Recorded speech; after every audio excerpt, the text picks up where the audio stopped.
Եթե հանդիպեք Փաշինյանին, ինչ կասեք։ Կասեմ վերջի հանդիպումն լինի, էլ չտեսնենք իրեն։ Կասեմ Ալիևին քիչ կծնվեք։ Մեկ ծախի մեր երկիրը։ Մեկ գնա թուրքացման։ Դա կասեմ։ Մենք հայ ենք ու պետք է պահենք եկեղեցու դեմա դուրս եկել։ Ամեն ինչ անմա որ մեր կրոնը, մեր եկեղեցին կործանի, բայց մնացել ամենակ եկեղեցին, Արցախը հանձնեցին, հիմա մնացել է Հայաստանը հանձնեն։ Ես ղեկավար չունեմ, ես ԿՊ-ին ընդհանրապես չեմ ընդունում։ Քաղաքացիական պայմանագիրը մենակ մեր թշնամիների համար աշխատում։ Կասենք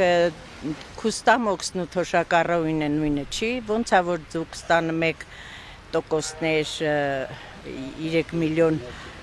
վճար եք ավելացնում պատգամավորին, բայց Թոշակառուին չի հասնում ոչ մի լումա։ Կասեմ, որ ինքը իր արտված խոստումները չկատարեց։ Ոչ մի բան չեմ ասի, ափսոս չեմ ես նրան բան ասեմ։